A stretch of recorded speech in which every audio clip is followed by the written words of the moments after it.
Bom dia, nono ano. Como foram de férias? Descansaram?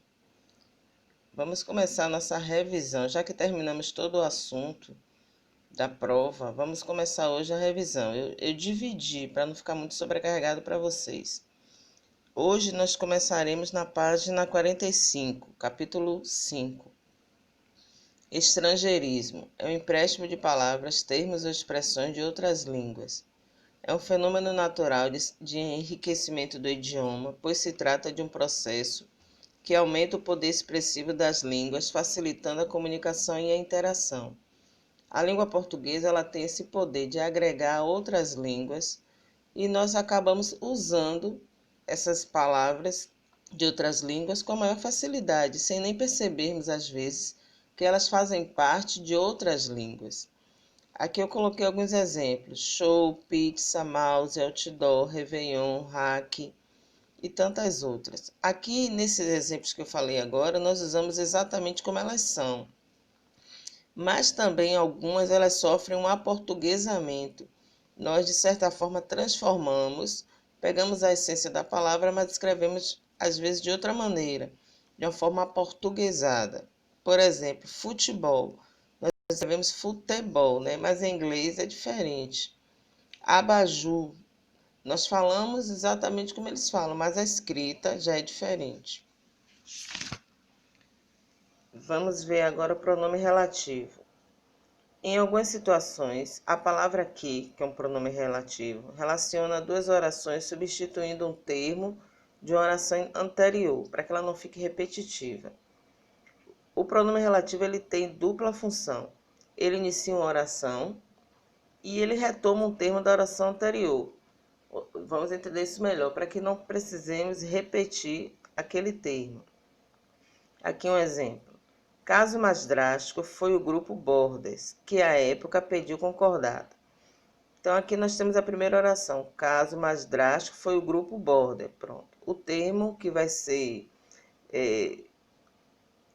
substituído pelo pronome é grupo Borders, que à época, que já é outra oração, pediu concordata. Se eu não tivesse utilizado o que, eu teria que repetir o grupo Border, à época pediu concordata. Para não repetir esse termo grupo Borders, ele foi substituído pelo pronome que. O pronome relativo é responsável por conferir coesão ao texto, ou seja, ele liga o texto e possibilita o interlocutor expressar-se de forma mais sintética, mais resumida, para não ter que ficar repetindo alguns termos. Mas não temos só o pronome que, temos outros. Os invariáveis, ou seja, o que é um pronome invariável? Que ele não tem masculino e feminino, ele só tem daquele jeito que a gente conhece. Que não tem o que feminino e o que masculino. Ele é utilizado para as duas formas. Que, quem, onde. Os variáveis, eles têm tanto no gênero masculino como no gênero feminino. O qual, a qual, os quais, as quais, o quanto, quanta, quantos, quantas, cujo, cuja, cujos, cujas. Que, dependendo da transitividade verbal, o pronome que pode ou não ser precedido de preposição. Vejamos aqui. Itu é a cidade em que nasci. Nasci é um verbo transitivo indireto. Ele não acompanha ele tem a preposição em. Todo o verbo que é acompanhado de uma preposição, ele é chamado de indireto. Que, pronome relativo. Nasci é o verbo. Manuel disse que deve satisfações a todos. Que é o pronome relativo, deve é o verbo, só que nesse caso aqui não tem preposição, certo? Quem, o pronome relativo quem é sempre precedido de preposição. Por quem muita admiração, o Gutenberg, por quem tenho muita admiração, desenvolveu a prensa gráfica. Esse por é uma preposição. Então, ele acompanha o pronome relativo quem.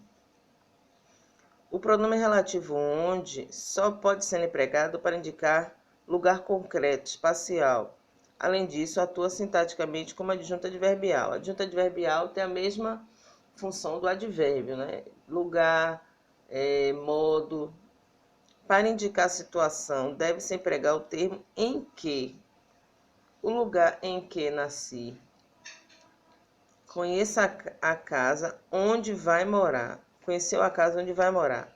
Casa é um lugar físico, onde é o pronome relativo.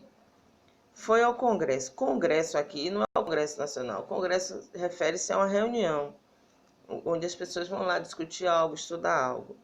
Foi ao congresso em que estavam autores de ficção científica. Esse congresso aqui não é um lugar, é uma situação, né?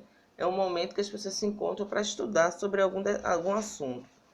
Então, nesse caso, não vai ser onde, vai ser em que.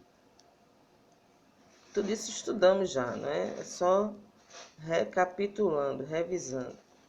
É importante atentar para o uso do pronome relativo aonde, empregado somente com verbos que indicam movimento, como chegar, ir, levar.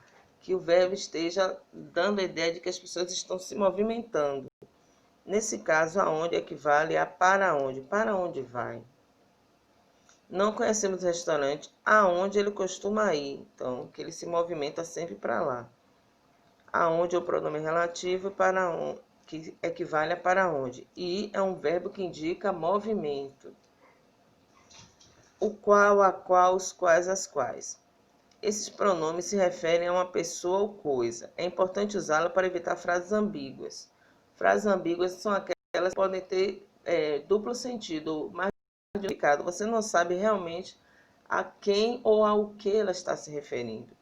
Quando usamos esses pronomes ou esses pronomes relativos, fica mais fácil de entender para quem está sendo direcionado ou para o que está sendo direcionada aquela informação.